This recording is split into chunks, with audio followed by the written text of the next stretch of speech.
I haven't got time to mark this motherfucker. Here we go again. We can't hear anybody. Nobody can talk to anybody.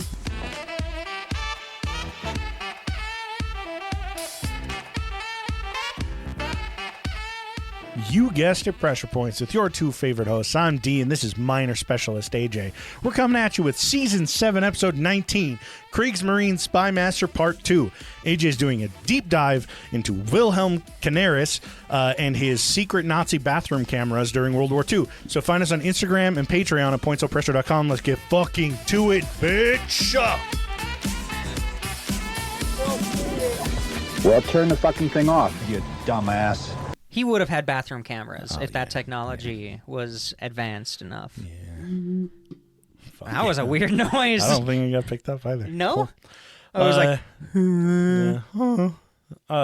Yeah. How was your week? How was your last 3 or 4 days? I've been doing onboarding for my job and some nurse residency stuff. Yeah. How many days have you had to go in? 3. 3? Well, hold on. 2. And one of the days I had to work was from home, so that was nice. Oh, it was dope. like a remote thing for the residency. Fill out and sign forms. This one was leadership. Know your why. God.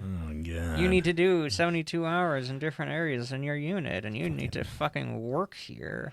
Oh. And here's some webinars you have to watch. Gross. And answer questions about it. Man, I fucking love corporate onboarding. It's actually not that bad. Like in most of the companies that I've worked with, they don't give a shit and it's fine. Mm-hmm. And nobody gives a shit, and it's whatever. And then the last job I had, it was like the job, like they cared too much. Yeah. Like they cared so much that you knew it was artificial. Yeah. Where they're like, oh, they're just trying to scam you into working there forever, doing extra work and not getting paid enough and never leaving because it costs them more to hire someone new, especially as like the lower acceptable wage keeps getting higher and higher. Yeah. So it was in this case, it feels like the company doesn't give a shit, but the managers and the nurse educators and stuff actually give a lot of shits. I mean, that would make sense. They're like, hey, when I was 7 months into my first nursing job, I almost killed myself. Welcome. I don't want this to happen to you. Welcome to the wonderful world of not entry-level positions. Yeah, it's pretty crazy. Look at that. You know, there's all the corporate bullshit, and then there's the bosses and the people, my actual contacts who I'm talking to and messaging, and they're like, no, this is tough. Like, it's okay. We want you here to be healthy and happy. And even my nurse educator, all through school, there's always, and my father growing up, you always hear, you never get a break. You never get lunches as a nurse. You always get pulled away and whatever. On the unit that I'm working for, they encourage you to leave the locked unit to take your lunch. Leave the... It would make sense. It makes sense in my area. It would make sense. There's a much larger push for, hey, if you don't take your lunch because you can't, make sure you don't... Yeah, make sure you get paid. Yeah. No, make sure you get paid for that half an hour. It's not going to be... work off the clock through your lunch. Yeah. Work it's not going to be clock. automatically deducted. I see. They say if you didn't have an entire 30-minute uninterrupted break, then you did not take a lunch that shift. Oh, okay. It's like, That's good. Thank Christ. Because I'm a hungry little boy. They're like, because we don't want you to be checked into this. Yeah, I mean, pretty unit. much. That's part of it. No, it's Cool, good. good. I'm liking the people that I'm having contact with my bosses, essentially. Yeah. They're awesome. I see the point of this whole nurse residency thing. Yeah. Makes a little It's bit kind of sense. It Frustrating, makes sense. but makes It's just kind of sense. frustrating because it's a lot to do. Like, there's so much that I need to do for my first, 90 days. I see. And then throughout the next year, I'm part of this program. Ugh. And I have to do, quarterly stuff. I have a whole checklist of shit to do. So it's very overwhelming, but as soon as it's done... but those benefits, let me tell you. Okay, so I worked for a job. This is me ranting. This is the part of the show where I rant. My last job had the worst benefits on the planet. And I'm a fairly young gentleman. That was the first place I ever had to buy benefits from. Yeah. So it was like $300 a paycheck, and I was not making that much. It was okay. Fucked. And I was like, why is it so expensive? And it's probably because they're like an international company. They're not a local area. so they have to have an insurance plan that can cover people in any state. Yeah. So expensive. Also, they were making a lot of money in that last job, but not as much as a hospital system. Yeah, true. So this insurance... And they were making you front a lot of the cash for, Oh, yeah. for any of the dependents that you were paying for because they were just paying for your insurance. Yeah, so this, I did my anybody. benefits. I get way better coverage. Yeah. The deductible, also, yeah. the deductible for the previous plan was $7,000, and that was my only option. So it's like, okay, I'm never doing that. Jesus, that was the only option? That was the only option Fuck. for having a spouse, for having a dependent. Yeah. So obviously that's impossible to get to unless I got hit by a bus or something. Yeah. And even then, you wouldn't be working there if you got hit by a bus. You'd just sue the bus company. Yeah, Like, yeah. fuck. But this place, I think the deductible is, I think it's $750 each. That's so good. Hell yeah. $1,500 total. Yeah. And they offer an HSA. This is the real boring part. This is for the almost and above 30-year-olds. Yeah. They match HSA, a health savings account. Oh, damn. That's fucking awesome. It's amazing. They're matching my 401k up to 5%. God damn. Ooh. Damn, those benefits. Hopefully this isn't too specific. No, it's not. But unless you work there. But yeah, I've been doing the benefits over the last couple of days. I'm like, Dope. oh yeah, Shit's dental, awesome. $13 a month.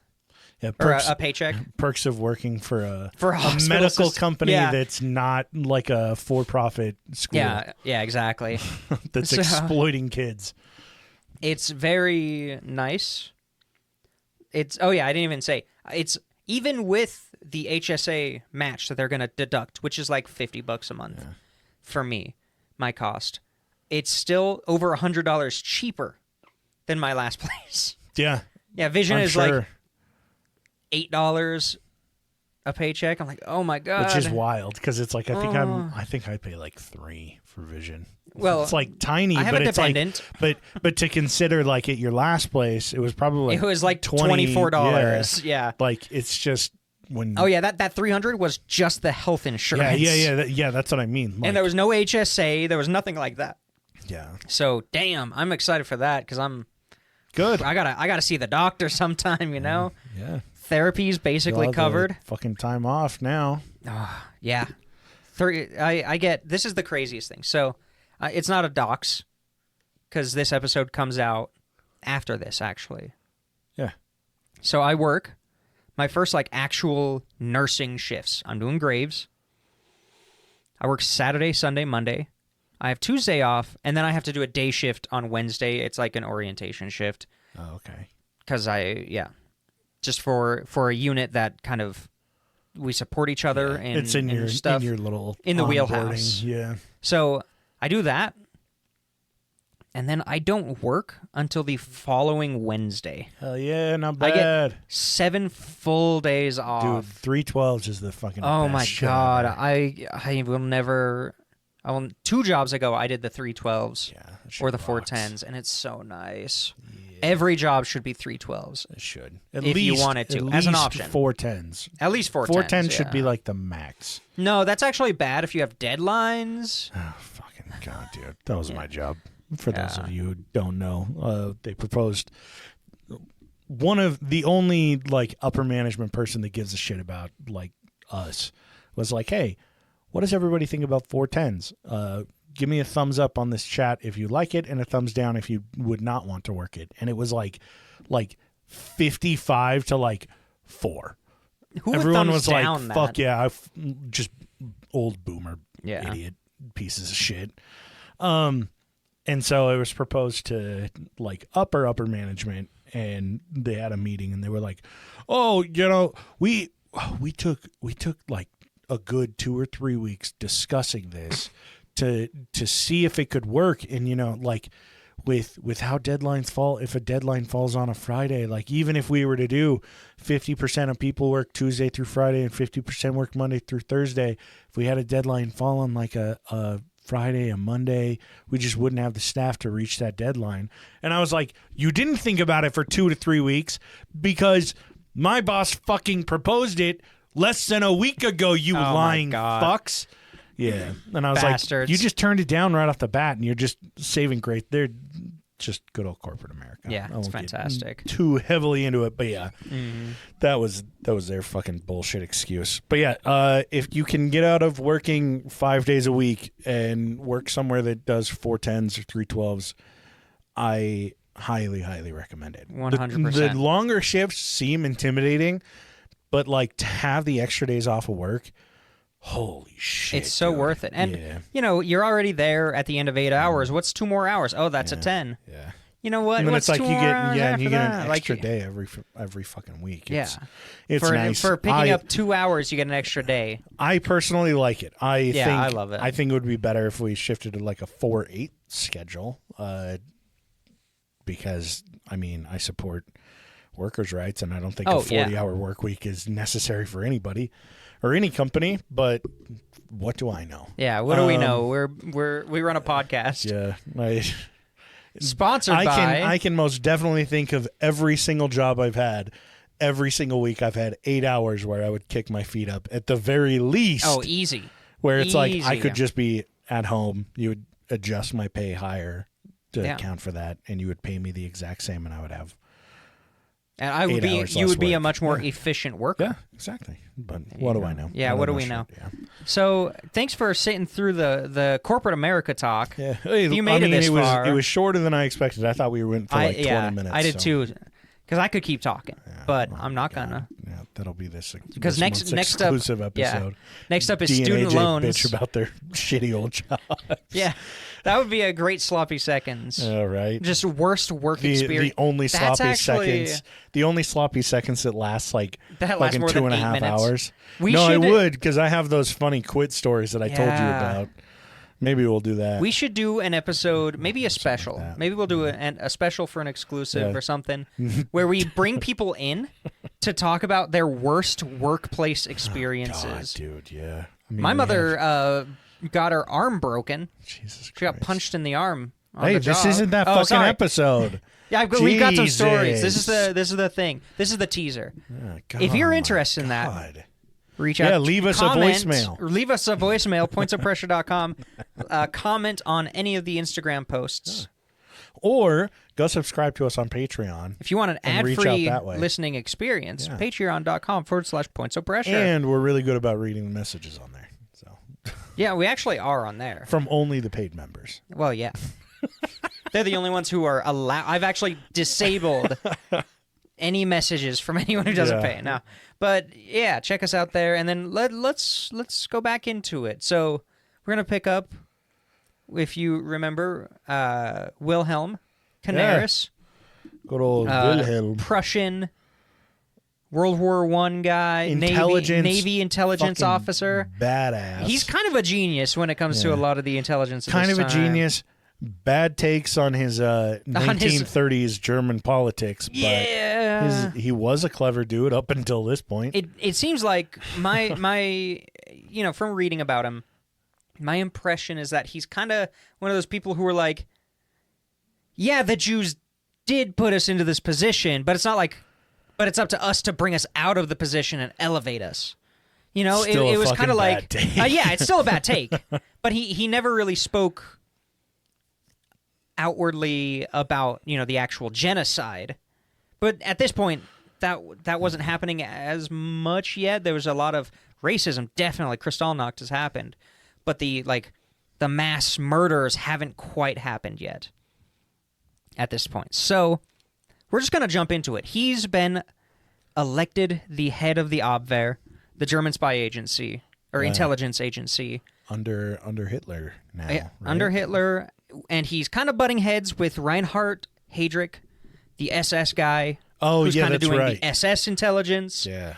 And the former head of the Abwehr warned him, hey, there's a lot of politics going on. Like, be careful. I got to put my foot up. There we go. No. Oh. And he said, hey, kind of be careful. There's a lot of, it doesn't matter if you love your country or whatever and are trying to do a good job. They don't give a shit. They are vipers. You're working with people that would like to start a genocide, so just keep that in mind. Well, and it comes from that background of that kind of Prussian military service, like you're gonna do what's right in the confines of war. You're gonna be honorable and whatever. Yeah. And he was just excited to be involved, pretty much. So he shows up. It's 1935, and the rivalry with Reinhard Heydrich kind of becomes a friendly rivalry. Oh, okay. Like, he immediately gets together with him, sets up a meeting with Reinhard, and says, hey, let's divvy up what we're doing in the intelligence fields so that we don't step on each other's toes. We're not gathering the same intelligence. Like, you go work here, here, and here. I'll work here, here, and here, and we'll stay out of each other's way. Yeah. While the SS very likely was still double-checking everything, because that's how they are. Yeah, it turns out the political party's intelligence wing, who lied, murdered, and violently overthrew their government, isn't to be trusted. Don't know why. Oh, Jesus Christ. And who could have ever expected this? At the same time, Canaris knew that the Abwehr phones, their phone lines, their communications, were being monitored by the SS. Mm-hmm. So he's kind of aware of that, and because he's aware of that, he can kind of control what the SS is actually listening in on. Okay. So at the same time, we find out, he doesn't know this, but at the same time that he's like, oh, we're definitely being tapped, like, we need to be careful what we're talking about through the phone lines, through what we consider secure communication methods, Heydrich warns his intelligence officers, Jesus, do not underestimate Canaris. He's an older guy now. He was born in 1887. It's 1935, so he's in his 50s. Yeah, almost 50. Almost 50, yeah. And he said, do not underestimate this guy. He's old, but he's just as sharp as any of these. Because there's also a big thing. He's been doing this for 20-plus years now. He knows his shit. He was through the last war, and he helped rebuild our entire army. And it was just an interesting, like, dichotomy where they're kind of friendly with each other, even though they're kind of vying for each other's jobs. Yeah. They don't trust each other. And they split up their work, and they start doing intelligence work. Whatever that means at that moment, it's whatever they do, whether they're flying recon missions with airplanes or they're creating spy rings in different countries. They're gathering intelligence. They're gathering information. Tapping phone lines. Whatever. Intercepting mail, doing everything they can. And he gets a promotion. He becomes a rear admiral, an official, like, he's a Navy admiral now. And Hitler sees the value of the Abwehr in their role of counter-espionage for the German rearmament. So Hitler says, oh, we need these guys to run counter-espionage to hide the fact that we are going to go balls to the wall, creating tanks and completely rebuilding our military. Yeah. Breaking the Treaty of Versailles. Yeah, I mean, outwardly. they've been so clearly, like, despite, like you said, Kristallnacht, despite the beer hall push, like, I'd be as bold to say that without Wilhelm and his intelligence, the Nazis and, like, Germany as a whole would not have been able to get up to the point that they get to.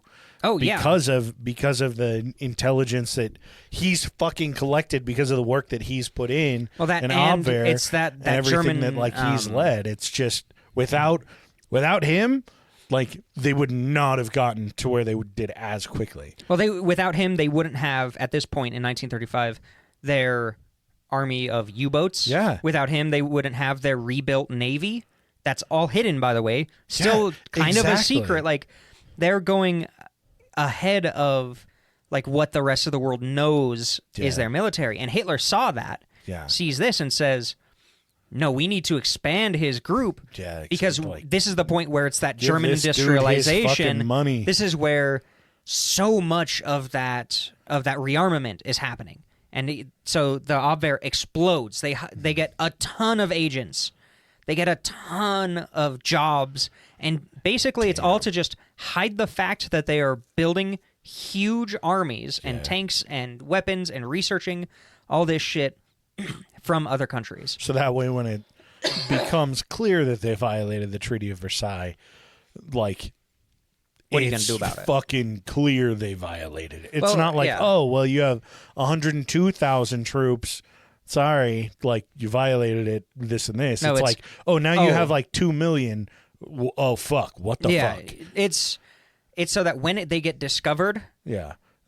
Britain or France can't Can't do anything about say, it. Yeah. oh, well, we're going to start a massive war just like World War I yeah, and you're fucked. because you violated a treaty that was already Yeah. seen as unfair. Yeah. So Wow. it was really smart, and that rearmament It's smart, happened but, very like, quickly. It's very that devious. shit is insane how much work was done under the table and like behind the scenes to get them up to where they were. Yeah, because like his work just in Osaka. Let's say the British found out about that. Oh yeah. That would be huge because they were in such a shitty spot. The Navy's at that point. fucked at that the Royal point. Navy Yeah. just has to say, well, we're embargoing everything. Yeah. And You're fucking done. and if you don't, we're going to Osaka and blowing up these ships. Yeah. And if you don't cut this shit out, like Yeah. We'll just shit is invade, bad. And you guys And aren't they can't do prepared shit. They can't for- do anything. Yeah. You aren't prepared for how big the like you said, French and British armies are versus where Germany was at that time. It's fucking Yeah. crazy. And it's really interesting where the rest of the world was at. I'm not going to get too much into it, just like army-wise, because a lot of people are like, we need to do everything we can to not have World War I again, the Great War. We need to not do this again. But at the same time, countries are still having armies, obviously. Well, they didn't have World And War One again. They had World War Two. Exactly. The British have a very professional army. The French are doing everything they can to create their defensive lines and stuff. And also another thing about what Reinhard was saying and warning his people is that if you look at the Nazis in this time period as they're consolidating power and really rebuilding, it is so driven and the entire movement is so driven and targeted to this day at young men. At very, very young men. It's because Easy to radicalize. They have a lot of energy. They have a lot of strength. And because they're easy to radicalize, you put all that together and they're doing double shifts for free. Yeah. They're trying to overthrow their government because some angry man said so. Yeah, and I mean when like they've all heard these like glorified war stories from their fathers, it's like They the got a same lot to thing live with, up like to. the Prussians, it's country before everything else. Well, And, yeah. it's And now you shit is have the wild. SS, who's full of 20 and 30-year-old men for the most part, leaning on the younger side, except for the higher-ranking people. And then you have them doing intelligence work, and they're looking at Wilhelm Canaris, and they're saying, he's a veteran of the First War. He's old as shit compared to us. We don't even have to worry about him. He needs to go to the rest home.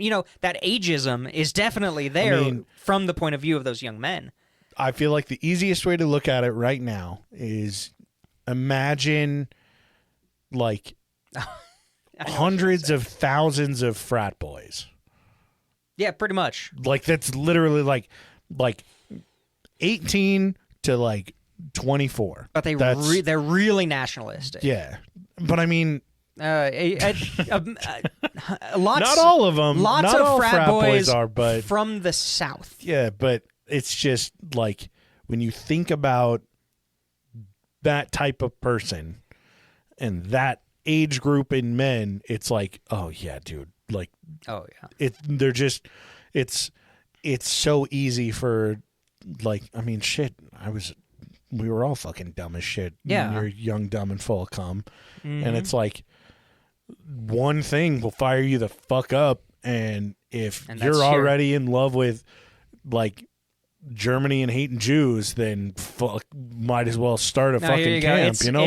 It's just a crazy. nation whose most active part of the population most disenfranchised part of the population is a bunch of Kyle Rittenhouses. Yeah, exactly. That's pretty close. And when you don't have a news outlet that's releasing information that's not the opposite of what one is, like Germany's getting one streamlined fucking trail of info.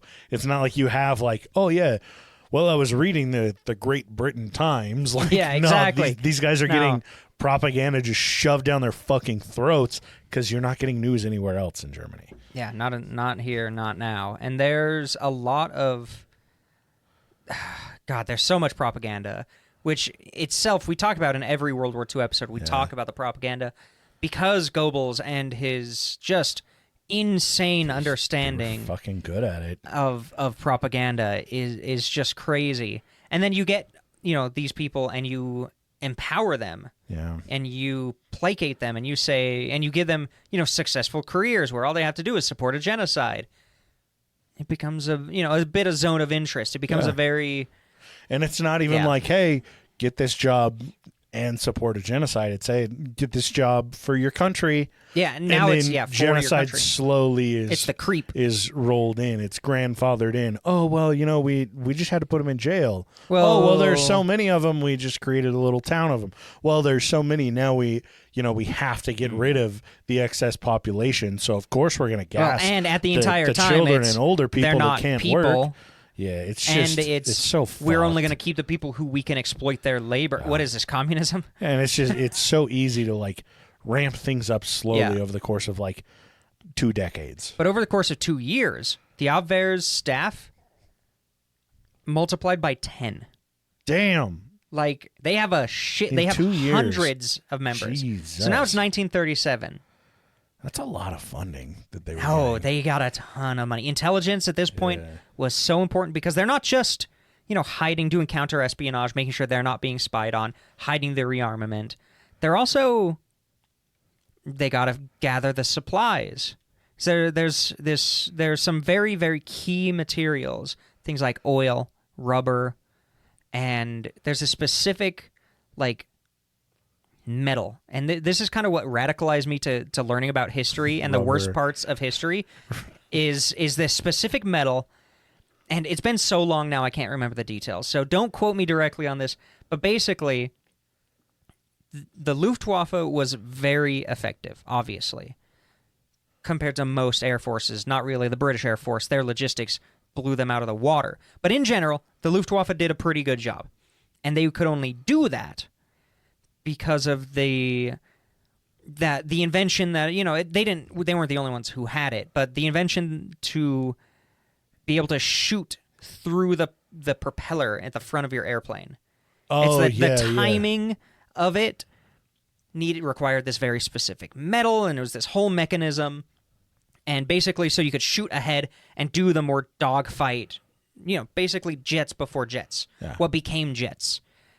And they were only able to keep the Battle of Britain, going for so long with their Luftwaffe because they kept getting resupplies of this metal from Switzerland, the neutral country, who to this day has Nazi stamped gold in their vaults. But whatever. That's the learning about that actually is what radicalized me into doing this podcast years later. Like learning about history and the shit about history that you don't know about. 100% that was it. And money will fucking always win it. Exactly. So while they're saying, we're neutral, well, we're also supplying the entire Battle of Britain, which the majority of the targets are civilian targets. Like, hey, we're a neutral bank. I'm not going to tell them where to spend their money. Exactly.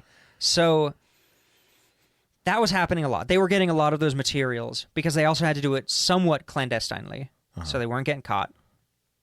Canaris himself actually had some great contributions through this time period. He was the first person that we know of to suggest that the Jews should be identified by wearing a Star of David on their clothing. Oh, so it sounds like Canaris wasn't so neutral to the whole Not so Jewish neutral. thing. Who could have ever expected that? There are a lot of people, because this is a complex character, which is why I chose to talk about him. I mean, obviously, that hasn't come up yet, but not as much. But there are a lot of people online who try to make him out as like a really good guy. Oh, as like, he was as a very neutral force in the Nazi party kind of just thing. complex is the best way. Yeah. But on small blogs and shit like that where they use even fewer resources than I do, a lot of them are like, no, this guy's a hero. And you'll see why. We'll get into it. So obviously the Germans annexed Austria. And it's called the Anschluss. Uh-huh. Well, his team, in the Abwehr, they actually ran a huge disinformation campaign in Austria to try to convince the people that the Germans were building up a larger army than they actually had physically possible, and that they were going to invade them unless they get annexed. Mm-hmm. And then they get annexed. Jesus. So they contributed a bit to that. It wasn't as effective as they'd planned, because some other things changed, but they helped run espionage and counter-espionage during that. He starts, at this time period, again, 1937-ish, he starts hanging out with the deputy head of the Abwehr. His name's Hans Oster. And if you are a history buff, you'll recognize Hans Oster's name. I'll talk about him later more. If you know him, you know what's coming and what he did. Yeah, and his involvement. Oster brand appliances. No, Ostermeyer Wiener. Yeah, Ostermeyer Wiener. They, Ostermeyer Wiener. They were getting together a lot and having these kind of off the record discussions, and we know this because his journals were actually found. Canaris's journals. Oh. Wow, what a hero. What a hero. They were actually trying to accomplish Adolf Hitler's goals, but to avoid a larger European war. They were veterans of the Great War. Yeah. He did not want that to happen again. And he was using his position in espionage to try to do that, which is, he didn't want them to go to war in Austria. Yeah. He doesn't want them to do certain things. And I have some more specific examples later. He's trying to avoid the war. He's worked so far under the table for so long that if a war is happening, it makes his job harder. Well, he just probably has PTSD. And look at how many Germans died in World War I. Yeah. Watch the movie All Is Quiet on the Western Front. The Netflix one. It's actually really good. Dude, he doesn't want to see that again. Yeah. He was in that, Makes sense. And he may have been really fucking good at it, but it doesn't mean that he wants it to happen a second time. So they actually meet up with a guy named General Ludwig Beck, Ernst von Weissacker, who works for the Foreign Office in Germany, and General Erwin von Witzelben. These names sound so fake. I love it. And then a couple other people. They actually meet up and kind of... Yeah, it's very reminiscent of what happened towards the end of the war, but they meet up and they're like, Hitler's on a warpath, and we don't want a war. What can we do? And they were pretty explicit about, we don't want to overthrow Hitler, we just want to prevent a European war. How can we subvert him and point him in a different direction? Yeah, so they actually have some contacts to other groups at this time. There were multiple groups. I didn't know that they were this early. Towards the end of the war, there are tons of groups who were like, well, when this war ends, obviously either Hitler wins or he doesn't, so we're going to plan on he doesn't, what's going to happen to Germany after that, or how can we surrender early? This is so early, the war hasn't even started yet. Yeah, they just see that he's pointed in that direction. Yeah, and they start having some connections to... It's a lot of foresight. Yeah, actually a lot. And they kind of talk and maybe have some meetings with a group that Hans Oster is part of, who turns out is completely anti-Nazi. And they kind of know that. So I was just about to say the Allied forces, but kind of.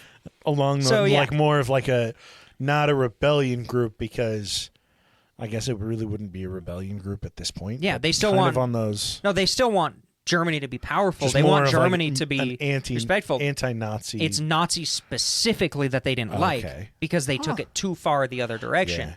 They were more centrist in a way. They're like, we recognize that Germany has its problems, but we're not going to point the finger and blame this innocent group of people. So the group that Hans Oster was part of, this anti-Nazi group, they were kind of at the point where they're like, maybe we do kill Hitler here.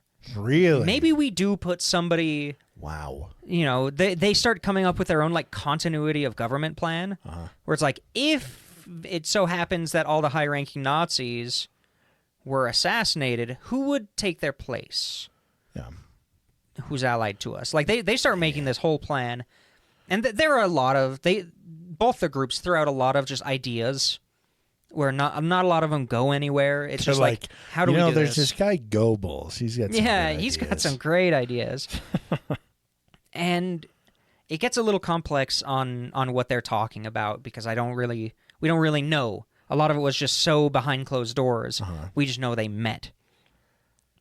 There was one mission, one idea, one plan where they were trying to. Hitler really wanted Czechoslovakia, and he was willing to invade to get it. And some of these groups are like, let's just kidnap Hitler before he invades Czechoslovakia. And it didn't really work out, obviously. But this is kind of what they're thinking of. They're like, how, like, before he does something crazy, before he forces people into a war, we need to do something. And at this point, Wilhelm Canaris was made known to MI6 from a different person. Somebody within these groups, within these talks, traveled to London, met with MI6 and said, hey, the guy at the head of their intelligence agency really doesn't want a war in Europe. Not saying, he hates Hitler, but he might be, he might be a contact for you guys. MI6 being the British intelligence agency. I don't know if you remember it, but who was that old, really fucking good interrogator? Oh, the Luftwaffe interrogator? Yeah. We did an episode on him. Yeah, that's what I'm asking. Like his name? Yeah, do you remember his name? No. Oh. I wonder if they ever crossed paths. Yeah, you have to think about it, right? You have to think they did. I would imagine because at the high-ranking levels they were. Yeah, what he was doing. Like, it's not like he's... Well, like no, probably guy. not, because that guy worked more closely with the SS. Oh, if you remember. Right. But even the then, foreign agents was under the SS, not the Abwehr. Yeah, that's true. So maybe they had to be aware of each other. They had to be They probably aware. knew about each other, but didn't cross paths because I forgot that he was in the SS. Yeah. But okay. So he's known to MI6 now. He's on their books, which is really interesting because as a British agent, you have to be thinking like, maybe we have an in. Like maybe we have somebody who we can convert. Like, I mean, when you have like the head of the Abwehr, who's known to be like anti-war, you kind of have an in. And when you're so that's MI6 huge. and you have a call with the head of the Abwehr, it's like, oh yeah, this is. I think maybe you have your foot in the door. Yeah. Maybe. So Hitler is going to invade Czechoslovakia. He's made up his mind. Yeah. And these groups, the group that Hans Oster was part of, and the group that Canaris is a part of, they are actually getting ready to kidnap Adolf Hitler. Jesus, really? Yeah, because the idea is Hitler's going to do his thing. He's going to do this invasion, and if Britain declares war on us, you can turn him over. We're going to kidnap Hitler, arrest him, take over, end the war. Yeah. And then negotiate with Britain for a peace. Say, actually, never mind. Yeah, the guy's gone. Hey, no we problem. cut off the head of the snake. Like we have a We're not plan going to do in this. place to replace him. No now, problem. Yes, he violated the Treaty of Versailles, but let's put something in place that's a little bit more lenient that works with us because, we're not Hitler. Like we're not this guy. And and he was the one setting all this also stuff with up. the idea that MI6 knows about some of these people, some of these contacts who would be in the continuity of government type stuff. So they're about to kidnap him. Like they're planning to do it, and the British signed the Munich Agreement, where they say, just have it, essentially, and there's no war. So they say, okay, never mind. I guess we don't need to kidnap him. Like, could you imagine though if the British did declare war at that point? Yeah. There's a good chance Adolf Hitler would have been kidnapped and murdered. Yeah. imprisoned so early. Who knows what would happen because Britain was like, yeah, who gives a fuck about Czechoslovakia? Well, pretty much, yeah. So Jesus Christ. And at this point, because the war was averted, I think that this is the closest that we've ever gotten to like a fully alternate timeline. It really, there were a show. couple, just wait. That's going to happen 2 or 3 times on this episode because he's so, it's the intelligence. It's the espionage. Yeah. And, it does so much more.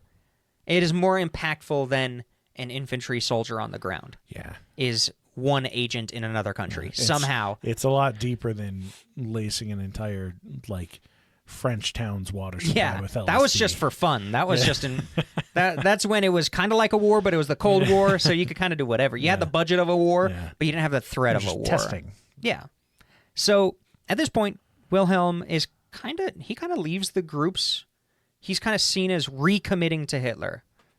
Everybody's kind of like. Everybody thinks he's like, oh, well, Hitler was able to negotiate out of this war. Maybe we're not going to have a war. Maybe my worries are unfounded. Maybe he's smarter than we thought. Kind of thing. And then Canaris does a really cool operation called the Dutch War Scare, where he convinces the British that the Germans are going to invade the Netherlands and then use their airfields to launch an attack against the British. Jesus. So he starts a disinformation campaign in the UK to convince the British people of that. Good God. With the point being for the British to change their foreign policy, like they're just whatever their foreign policy was. I don't know exactly what they were trying to change, but it ended up with them creating the Continental Commitment, which is where the British said, if the French get invaded, we've got your back 100%. We're declaring war. Man's just playing like real-time Crusader Kings. He really is. Jesus He's the Spymaster in Crusader Kings. He's like, start plot? he's like, what do you mean World War? I'm playing Civ 6. Yeah. He activates a South African Spymaster that we've actually talked about on the show before. I didn't know he was South African, and I don't even remember his name, but he activates a South African Spymaster to create spy rings in the U.S. in 1937. Jesus So even before the war, Yeah. because we talked about the 2 German spies who were dropped off, and one of them just spent all the money in Manhattan. Yeah, they were just complete fuck-ups. They were just complete fuck-ups. That was like their last operation. Before that, they actually had a good amount of legitimate operations because of this South African guy. Huh. He goes to America. He starts setting up all this shit. And in fact, they steal a top-secret bomb site. The plans for a top-secret bomb site that the U.S. had been developing for years. What the fuck? It was the best of its kind because it had an error range of 150 feet from flight altitude. So if you're up, you're looking through the site, and where you're saying X marks the spot is a circle of 150 feet, which is miraculously accurate for bomb sites at the time. Yeah. Obviously, we have crazy technology now that can go, within a couple of feet. Yeah. But at this point, 150-foot range means you can target factories. You can target rail yards more effectively. You can target ships. Yeah, bridges and everything. So they actually stole that. Damn. and backwards engineered it and put it on all the Nazi planes, which is really, really funny.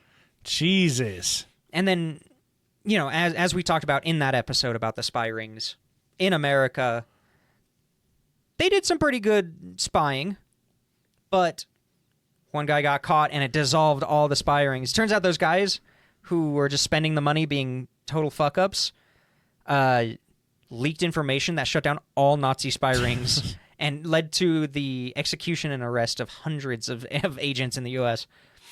Hey, good. Good. Yeah. So at this point, World War II starts. This has all been pre-official invasion of Poland. When I say World War II starts, I mean the Nazis invade Poland. Yeah. That's my point of reference. Which is it's a good point of reference because I know that I've asked it before on the show, but I know that like the start of World War II is kind of a like there are a lot of different Yeah. dates that people spit out. Some people say when the U.S. got involved. Other people are like, when like the Allied forces began, kind of shit. Like, Yeah. But Some people are, the annexation of Austria. but I So like where you go with it. that's the general. Yeah. This is the general idea. So weirdly enough, Wilhelm Canaris traveled to Poland, like during the invasion, Damn. and he saw a lot of atrocities. Obviously, it's war. He saw Warsaw burning, Jesus. and he's quoted as saying, "Our children's children will have to bear the blame for this," as the Nazis razed Warsaw. And I think that's kind of an insightful moment in Wilhelm Canaris's career and life. Damn. Because now he's like, oh, Yeah. fuck. I Like, think he kind this of isn't realized, like, this isn't World War I where you have a trench here and they have a trench here and you Yeah, fight this over the is same new 20 feet. warfare. This is in cities Yeah. with children Guerrilla and women. warfare, man. This is an invasion into civilian areas. I Like, this wonder is if, so fucked up. I wonder if he had kind of a like minor PTSD. I mean, not even No, he minor. He definitely had probably had a PTSD. PTSD like attack, and he was like, "What the fuck have we done?" And seeing it where when he was at war, it was so different. And I mean, it was the end of the war was when you started like dabbling in like war machines and like Tanks and chemical shit, weapons. Chemical weapons, yeah.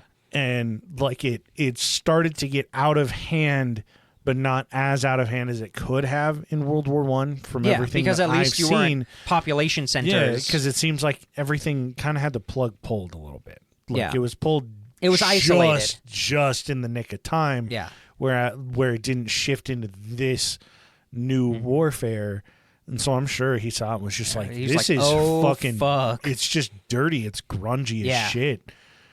And he also witnessed during this time period the Einsatzgruppen. I shouldn't say it's not my favorite group to learn about, but I think it's one of the more interesting groups to learn about in World War II. I talk about them all the time. The roaming death squads. He witnessed them lock 200 Jews into a synagogue and then light it on fire and then not let Fuck. anyone out. He saw them do that.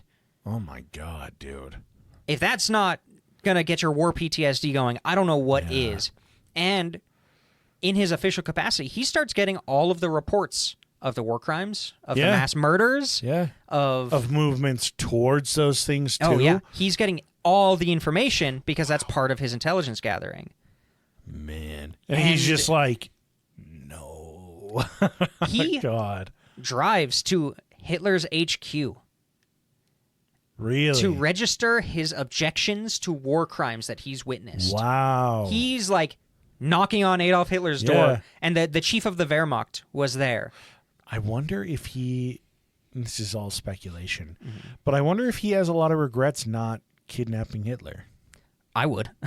100%. Like especially yeah. after seeing that, I'm sure like when it didn't happen, they were like, oh, like, well, we didn't go into war. Like, and then he goes and he sees this invasion of Poland and he sees how bad it is. And he's like, oh, fuck. he was starting a fuck. Like, despite getting the go ahead from Britain, he was starting a fucking war and he outplayed the shit out of us. Yeah. And so the chief of the Wehrmacht was there at Hitler's HQ, and he said, don't confront Hitler on this. Why? The plans for all these war crimes and massacres came from Hitler.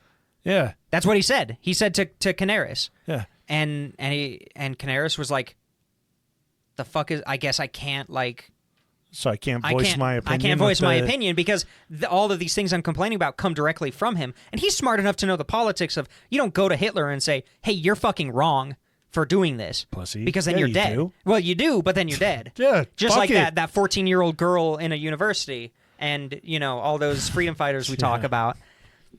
But so he basically But at the says, same, like, to play devil's advocate here, Mm-hmm. like, you do.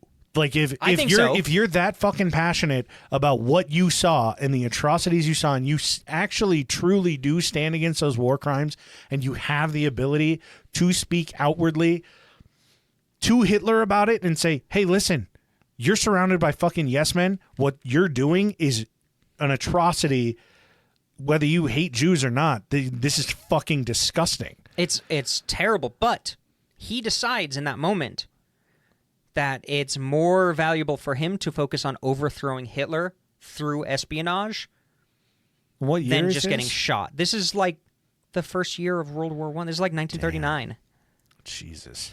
So he says, okay, I'm not going to confront him, but I'm going to work as a spy, as the head of his spy agency Yeah. to overthrow him. So this is an interesting point in his career. It's 1940. He's able to manipulate certain reports that make it to Hitler to skew decisions. Yeah. So Hitler is making these decisions based on the evidence and the intelligence that's gathered by all the different intelligence agencies and stuff like that. Another connection. The guy that did the fucking Nazi radio shit. The codename Garbo? Yeah. Yeah. Were they fully connected? Do we reference him in this? We don't reference him directly, but I'll it was explain. similar. He had to 100% have contact with this guy Yeah. because he was in Spain. Garbo was in Spain a lot.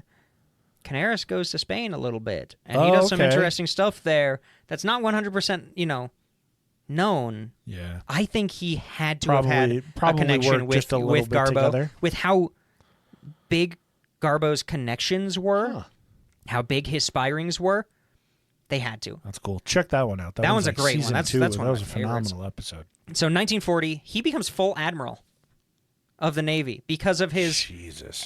because he's a trusted devotee of Hitler Like outwardly. I get his approach. I completely understand that it's like it's better to like cut off the head of the snake from the inside than to die Well, at the same not doing time, anything. But it's also like if everybody who had a damn. complaint about Hitler stood up against Hitler, yeah, he would have had a lot less power. yeah, exactly. Because everybody who had a It's- complaint but wanted to do it subversively it's a tit had for to tat, act yeah. like they were devoted to him yeah, outwardly, and It's- which did make him stronger. it's unfortunate because it's like It's very complex. it's like it's the perfect word for it. That it's like I can't shame the guy for not speaking up because he's actively doing something to subvert Hitler's yeah. fucking genocide, but at the same time it's like damn, like So who knows what could have yeah. happened in that room if someone who Hitler already respects, and especially the head of his had a gun. fucking intelligence agency is saying, hey man, like you need to stop. It's So damn, that's fucking crazy. let me see. That's impressive that he had the balls to go all the way up to Yeah, like basically his door, and he's about to knock on it, and the secretary's like, nah. The secretary. No, the not chief the secretary. of the Wehrmacht. I mean, like yeah. the guy that's like, he's right there. He's like, I don't think you should fucking do that. But at the same time, I think the chief of the Wehrmacht, I'll have to look more into it. But you're the head of the Wehrmacht, and you don't tell Hitler that your spymaster yeah. was doubting you? Like, what went I on mean, there? I wonder if it was just like I bet he's seen that before. Like, Yeah. I bet other people have had complaints. Exactly. And the thing is just keep it on the radar. That's what I was going to Just keep say. it on the Is radar. I wonder if after that initial attack, if there were a lot of people that were higher ups that were like, what the fuck are we Yeah. doing? And kind of went up. And this guy was like, hey, look, man, we've had 2 of them go in and they pushed past me and they didn't come They out. didn't come out. Yeah. I wonder if there was something So I'm like sure that. it was kind of like, hey, look, I know you're frustrated now. You'll die if you fucking speak up about it. Well, talk about corporate Yeah, America. yeah. You don't see anybody on the board of trustees talking bad about the CEO. Yeah. Even if they don't like him at all, Yeah. which happens It's like- often, you don't hear them say anything about it. No. So he starts trying to get a group together, like before, but he was having a really hard time. And he starts sending the reports of Nazi atrocities to the Vatican through a Catholic resistance like priest guy who would basically be able to get the information out, because despite them being Catholic, they didn't want the Jews to be genocided. Some of them, Yeah. I should say. They actually, the Vatican gathered a lot of this evidence that was used in the Nuremberg trials from his reports, because he was getting the legitimate numbers. And we talk about in Action 1005 how they tried to cover it all up. This information was out of the country already. Like, they couldn't get this information to destroy. But interestingly, Reinhardt starts hearing that Canaris has been having some complaints about Hitler, maybe? Maybe he's making some comments here and there about how he doesn't want war. Uh-oh. And he just notes them. And he just says, he just kind of puts him in the notebook, says, when I make my move, I make my move. Yeah. And because it's nothing like damning. So Canaris works against what's called Operation Felix, which was the plan to invade Gibraltar to bring the Spanish into the war on the Nazi side. Wow. So if you don't know, which you should at this point, the Spanish have a civil war, and the Francos win, the nationalists win. Not the great side to win, in my opinion. The guys who like Nazis win, but they're out of the war because they just had a civil war. Yeah. They can't really They can't support fucking it. afford it. Yeah. So it's technically neutral, but if you get caught there, there's a good chance, depending on who catches you, you're going to be sent to the Nazis. And a lot of people use Spain to smuggle people out of Nazi I Germany see. and stuff like that. You know, once you get to a certain point, then you know, oh, mostly the losing side is down here, and they're not going to turn you in, kind of stuff like that. So their idea is Operation Felix, you invade Gibraltar, which the British control, you get the Spanish into the war, suddenly you got a bunch of new troops and supplies for the Nazis. So Canaris goes to Spain. He meets Franco's brother, the dictator of Spain. He meets his brother and says, hey, don't join the war. Don't back up the Nazis. Like, you guys have it bad here. Take it easy. And they stay out of the war throughout the duration. Dude's got a silver tongue. Well, at the same time, he didn't know this, but British intelligence was on the other side saying, don't join the war. Yeah. We'll bomb the shit out of you. Yeah. So they... You know how you got out of that civil war? We will fuck you. yeah, 100%. And they keep him out of the war. And... Canaris is noted as making a couple statements socially every once in a while, where he's like, the Abwehr doesn't really have anything to do with the persecution of the Jews. I just made them wear the stars, and I'm not doing anything against it. So I just made sure we knew who they were. yeah. God. So, and I think 100% he's kind of covering for himself. Yeah.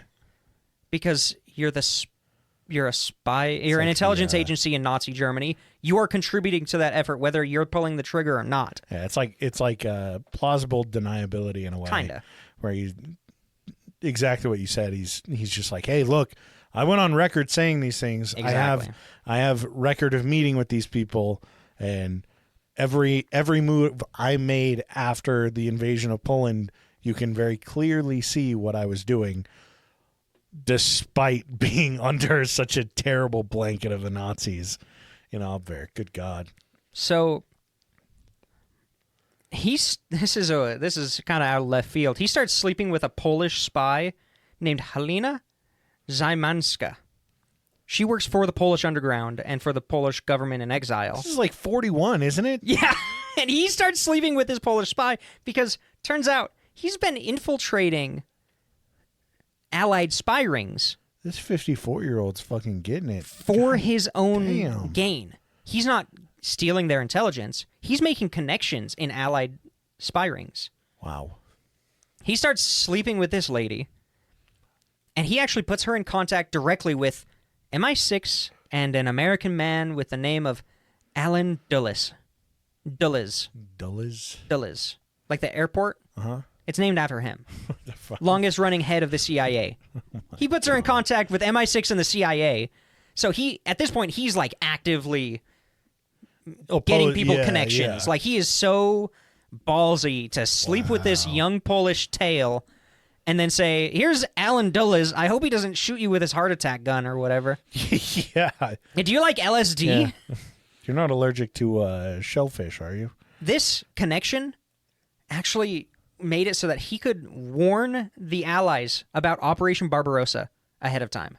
Damn. Which is the German invasion into Russia, which failed and is seen as like the turning point of the war by a lot of Virtually people. because of him.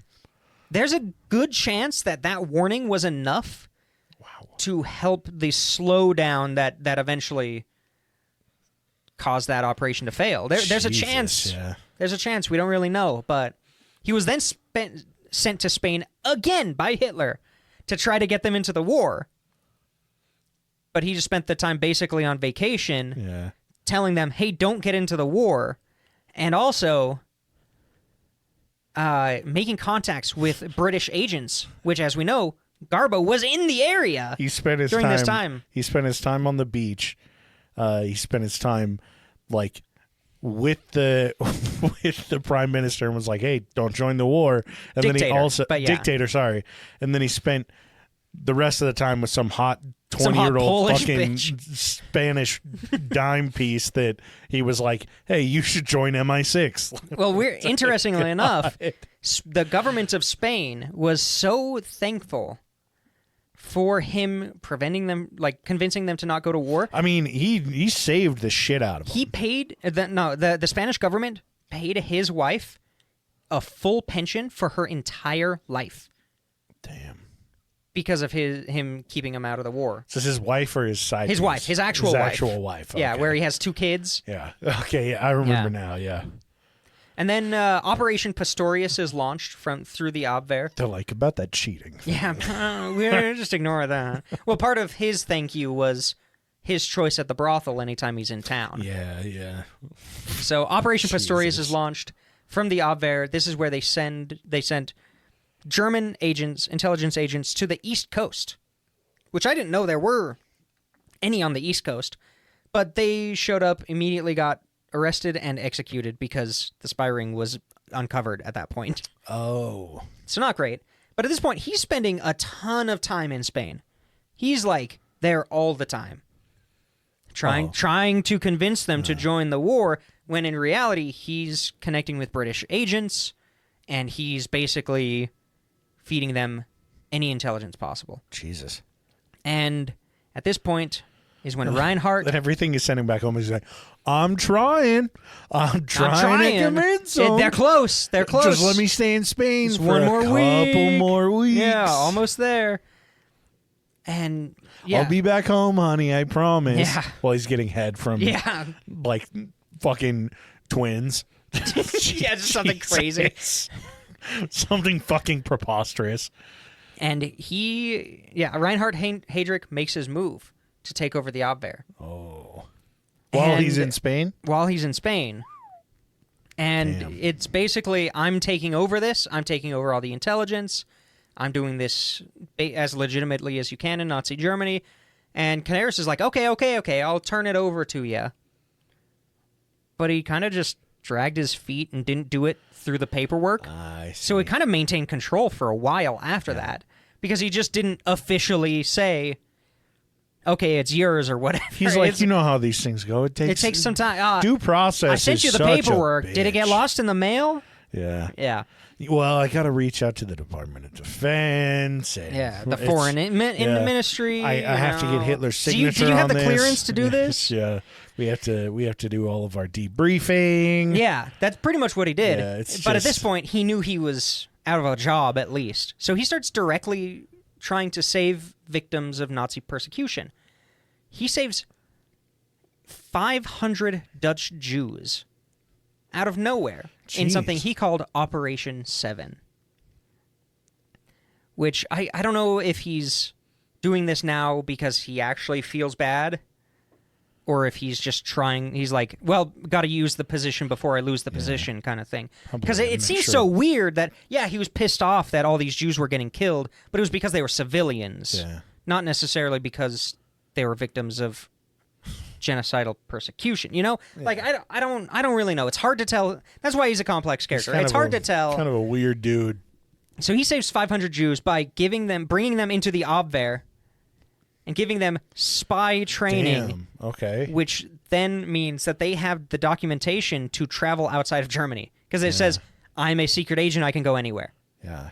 And he does that for 500 people. And is it on record that they're Jewish? Yes. Yeah. He specifically targeted Dutch Jews. Oh no, I was curious if like when, no, when not he on their recruits papers. them. Yeah, that's what I was curious about. No. I was like, how the fuck did that get through? No, because he, as the leader, he just chooses what falsified- agents I see. show up. So he doesn't have due process above him. He makes the decisions. He is the due process. Yeah. He also intervened in a massacre, essentially. There were a bunch of French officers in Tunisia who were about to get murdered, and he basically stepped in and said, no. Yeah, it's crazy. He was actually the guy in the photo in the Tiananmen Square picture. Yeah, weirdly enough. So he starts doing, like, just blatant shit now. And in 1944, at the urging of Himmler, Adolf Hitler dissolves the Abwehr fully, says, we don't need you. Reinhard Heydrich is running a tight ship over here in the SS. This does not exist anymore. You haven't been able to get Spain. You're all fired. A bunch of them get scooped up by the SS as agents. Mm-hmm. He very briefly just is unemployed, but he has a lot of money. So he's doing fine. Then in June 1944, a month or two later, he gets arrested because he has a connection to a couple of people who were connected with the July 20th plot. Have you heard of the July 20th plot? I bet you have, if I talk about it, just not by name. Remember Hans Oster and his anti-Nazi group? Mm-hmm. Have you seen the movie Valkyrie? Oh, forever ago. I don't remember much about it. But Hans Oster's group were the guys who were trying to bomb Hitler and almost did it. It was like the suitcase was just barely in the wrong place, and he survived. Oh, okay. And he was known to have a connection with Hans Oster. In fact, Wilhelm Canaris was in part, he knew about the plan. He knew this was going to happen. He wasn't super involved. Yeah. But he was like privy to the information. So he gets arrested on that like connection. A consultant. Kind of, yeah. And that whole thing is an episode in and of itself because they tried to bomb Hitler like multiple times, and there were always a fuck up here, a fuck up there. They almost got away with it. They almost did it, which is crazy. Would have completely changed how the war was going. But he gets scooped up by the SS, and all of a sudden, all these people from all over the place in the government are like, no, Wilhelm Canaris?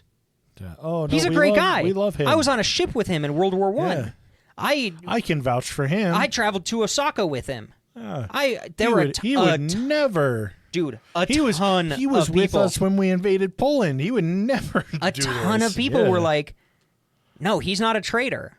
So he had a ton of very powerful allies, which kind of dragged out what happens next, where he's, they're trying to, basically, they can't just say, oh, well, you're a traitor because you're associated with these people. We're just going to execute you. They're actually having to do a trial and gather evidence. Yeah. So because he has people backing him up. They have to prove it with this guy. Especially with his level. Like, wow. The problem is, the war's not looking good. Mm-hmm. And 2 people in Hans Oster's ring kill themselves. And they start getting worried, and the Gestapo gets a huge amount of pressure on them to find evidence and convict some of these people so that they can show them off to the world. Hey, we prevented this plot. Like, we have all this power. It was one of those things. And the investigation lasted until April 1945. They found his journal. They found his journal, and also the order comes through from Hitler, basically, well, from above, probably not directly Hitler, because he's high as shit at this point. He's off his ass on drugs at this point. Dude's on those horse tranks. Yeah. And basically the order comes in, just kill him. Just kill the traitors. Like, we don't need to find the evidence. Who gives a shit at this point? And this is when they find the Hitler. God. They find the diary. They give it to Hitler. It reveals the whole plan. It reveals, like, his entire life. Most of these notes are based off information from that. Things that are able to be verified. But he is basically stripped naked and led to a gallows, and he is hanged on a butcher's hook. Oh, Jesus. In a concentration camp, in front of everybody. April 9th, 1945. There are 2 other people there who also get hanged on butcher hooks. Hans Oster is executed at a different place, and he is executed, I think it's 2 weeks before the end of the war. Are they Europe. just, like, left there to die on it? Yeah. Damn. You just get hooked through, like... 58 years old. Yeah, 1945, 58. Yeah. And this is why he's such a complex character, because... That is tough. Because he contributed to so much of the Nazi rise and the Nazi war machine, but he also kind of, like... But he did also stuff, contributed... But he also didn't really do that much compared to some people, but...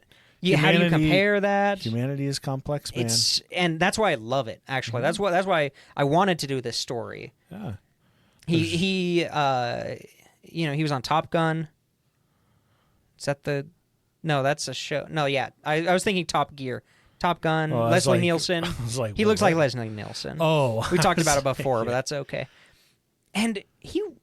I don't know. Naked Gun is what you were thinking of. I was like Top Gun. That's the Tom Cruise. Yeah, I've never seen that damn, show. Are you still talking about Valkyrie? What the fuck? No. It's... Yeah, he does look a lot like Leslie Nielsen. He was in candidacy for a Righteous Among the Nations award, which I've talked about from the Yad Vashem. Oh, okay. As somebody who contributed directly to saving Jewish victims in World War II. Yeah, which he did. I mean, it's complex. It's so difficult. But I mean, I know that we tend to take a very black and white stance on a lot of things here. But I mean, when it comes down to it, like, positions on things can change. Like, that's a great thing about like being a human and having these human experiences that, like, you may think one way and then you see an entire synagogue of Jews get burned alive. And suddenly that anti-Semitism is real. You go, oh, that's tangible. Like, that's something I see in my dreams every night. This isn't. It's a lot more real now, and it's. I know that we tend to take really hard stances on things, but like, people can change. Yeah, people can switch their views, and it's okay. And he ultimately died for. Yeah. Wow. Switching those views, and I mean, who knows? It's that alternate history thing where who knows if he wasn't there to convince the Spaniards to not join the war, like. Yeah. Probably, I don't know if you get. I was going to say originally, like, it's just post-Civil War, like they're not in a good place, but at the same time, you get it's more people, who then you get outfitted with the Nazi guns, the Nazi equipment, and then it's true. Yeah, like I don't know that definitely could have changed exactly more fodder for the cannons, but. Mm-hmm. Well, it also subverts where Britain's focus is at a certain point in the war. It spreads out. Yeah. It spreads out the war. It's interesting. It's crazy how many things he was connected to. I'm glad he made the right decisions. Yeah, ultimately he in the later part of his career. Yeah. Yeah. Yeah, I'm it's part of that. We give people with that kind of old school attitude that he had at the beginning, we give him a lot of shit because it's a very old school thinking, oh, the military honor, blah, blah, blah. But at the same time, having honor and then actually having the balls to stand up for those beliefs of honor against the Nazi war machine. In all honesty, it stuck with him through to the end. Like, was he, like... It's one of those things where in his early days, he had that build up for the military and everything. And then as things keep going, it's still kind of the same concept. It's just shifted. Yeah. Like, it's just pointed in a new direction because of the experiences that he had. It's what a guy. What a guy, dude. I think that's a trip. He fell for what so many Nazis fell for, where it was... with propaganda, your brain kind of picks and chooses the parts that really resonate with you. He wanted to escape from the humility and just the ridiculousness of the Versailles Treaty, the Treaty of Versailles, that was just stomping them into the dirt, and him seeing all the state of the country that he was in. Because he's living there. He's living living experience. And he wants to, he fell for that. We need to, let's go back to the glory when we were a power. And then the Nazis kind of kept Capitalized. going. Yeah, they and- capitalized on that and kind of took it and ran with it and turned it into more nationalism and hate for Jews than nationalism. Yeah, exactly. It became less about strong Germany, even though they were always shouting strong Germany. But on the side, we're also going to kill anybody we disagree with, and we're going to start throwing a lot of eugenics in there, a lot of, ethno-terrorism. I don't know what the proper term is, but all this genocide and stuff. When it's like what you're talking about, that small creep that humans are so just primed for. Yeah. We're so prone. We fall for it. Human beings fall for that creep. Well, because it's so fucking easy to. It's hard to notice when things change, when changes happen over such a long period of time. Like when we talk about the amount of time between the end of World War I to the beginning of World War II, it's almost 2 full decades. Yeah. Like, imagine 20 years of propaganda. And it's not like your 20-year propaganda that's like, hey, day one, fuck the Jews, we want to burn all of them alive. It's like, hey, things are really bad in Russia or really bad in Germany right now. Yeah. And people are like, yeah, like I kind of get that. And it's just and then they hear, slowly shift. it's that slow. Because they have all this fucking time to do it.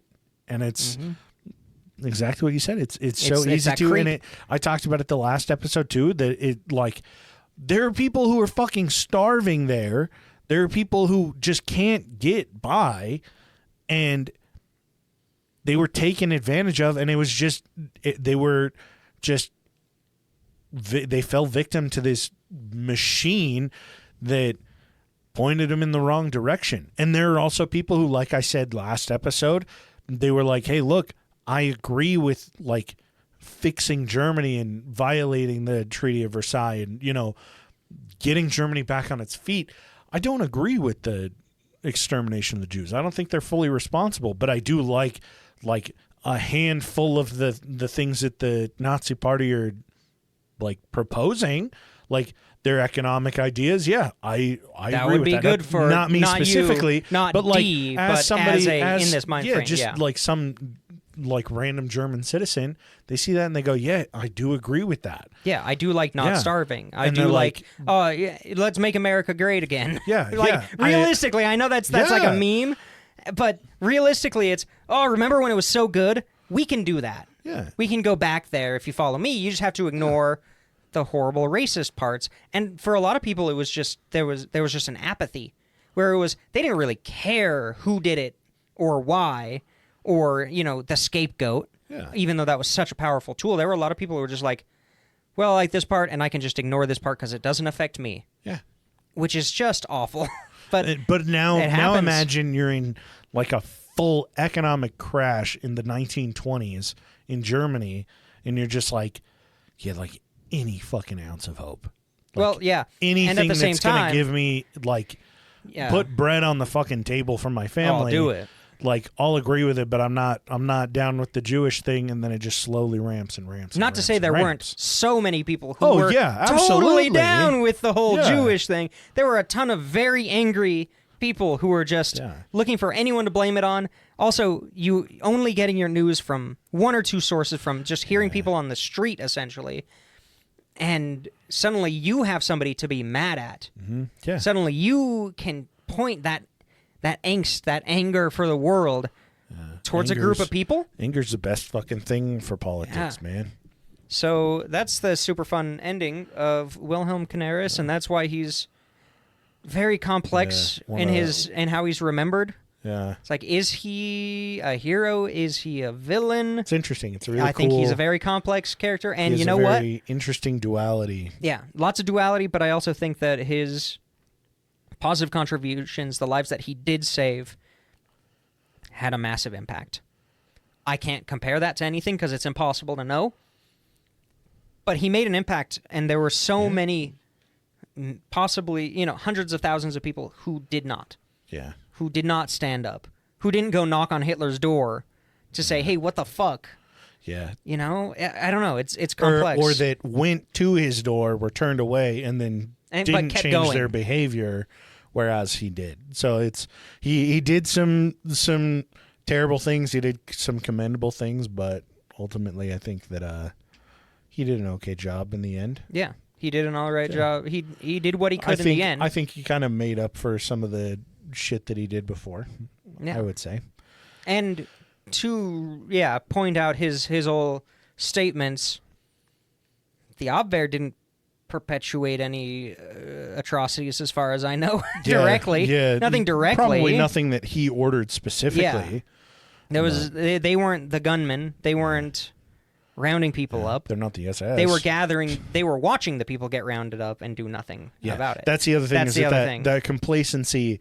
Complacency. That's the word that I was. The complacency and the well, could be worse. Like we could have done worse. Yeah, but you didn't stop. Exactly. It from you could have. That's the you also point I was also trying to could say have been earlier. better. That's Exactly. So it's you could have stopped. You could have done the Yes. saved the 500 Dutch Jews across your entire career, slowly leaking these agents out. But I just didn't have the idea or wasn't committed to that end yet. Because at the same time, you also can't blame someone for having self-preservation. Yeah, He had to absolutely, do things where he felt that he could continue and get away with it. Which is also interesting. I know I got fired up when it was like, no, you do walk in and you tell Hitler hey, you're a dumb fuck. Yeah. But at the same time, if I'm in that position, realistically, I'm not gonna go, oh yeah, I'm gonna go get shot in the fucking head. Exactly. It is so I can virtue signal and say that I would, but that whole self-preservation thing, 90% of people are going to go, well, okay. At least I'm not the one being targeted right now. Yeah, they kind of just go I you probably find a wouldn't change reason- his mind anyway. Yeah. Some or- people would put their foot down and they would walk in there and they wouldn't come out. And I still commend those people, but turning around and flipping it like Canaris did, also just as commendable. Yeah, I would like to think that you would get more done if you did it like Canaris, because it's the airplane analogy that's always used, or it's used in nursing and medical care a lot, where you can't help anyone else until you help yourself. You cannot you have to put your oxygen mask on first, and then you can put it on the person next to you, because if the person next to you passes out for lack of oxygen, you're breathing and you can still get them oxygen and keep them alive. As a nurse, you need to take care of yourself, because I can't provide good quality medical care if I didn't get enough sleep and I'm, I don't know, shitting my brains out, or you have to take care of yourself. Oh, so no more first. Taco Bell. Is that in your contract? I've never had the shits from Taco Bell. Only expired oat milk, because you can't tell. It doesn't taste any different. Oh, good God. But, yeah, I think that if you're in a position like he was, you do what you can without getting caught. I mean, so many of the people we talk about who did save countless lives are people who did it as part of their job. Garbo did it just on his own, and he didn't get caught because he knew what he could get away with. We talk about we've never done an episode on Schindler, but we've done many. Lady Schindler, the Italian Schindler. I don't know if that's it. No, you know what I mean? No, yeah. All these different people who did it as part of their job or their position or things like that, where they can get away with it. We also talk about in Simple Sabotage, fun episode. You do what you can without getting caught, because then you can do more. Yeah. I don't know. It's a difficult and complex thing, and I've never, and hopefully will never be in a situation where I would ever have to make any choices even close to, do I send this report to Hitler? Do I alter it first? I hope not. Do I? Yeah, I hope not. But you know what I mean? It's easy to think about it, but it's hard to do in the actual face of it. Yeah. So I also can't fully blame a lot of the people who didn't do anything notable at all, but because I don't know, that's also a hard statement, because there are plenty of stories through voices couple of the Voices interviews where this family was saved because someone took them in, or they were given food, or they were given a ticket out of the country, or they were figured, somebody pulled a string somewhere and helped them out, and those people will never be named. Those people will never be remembered in anything other than these people's stories. So it's an interesting aspect of such a horrible situation that happened. Is just the little people who rebelled. Yeah, the Just stories the small stories you're never things. really going to hear. Whether about. it's They saved this person, they saved a family, or they saved 700 families, or the impact was still they just there. saw that their neighbors had a family. They just saw someone in the attic, and they didn't say a fucking word. Yeah, And small acts like those are what aren't remembered, but are equally as important. yeah. So there's your philosophy talk for the week. Yeah. Speaking of voices, to kind of tie things up, AJ's put together a series called Voices that kind of goes over everything that we just talked about to the end there. He's been working on it for a while. Access to fucking Jewish archives and everything. It's impressive. It is on our Patreon. If you're interested, go check it out. We also do an ad-free version of each episode.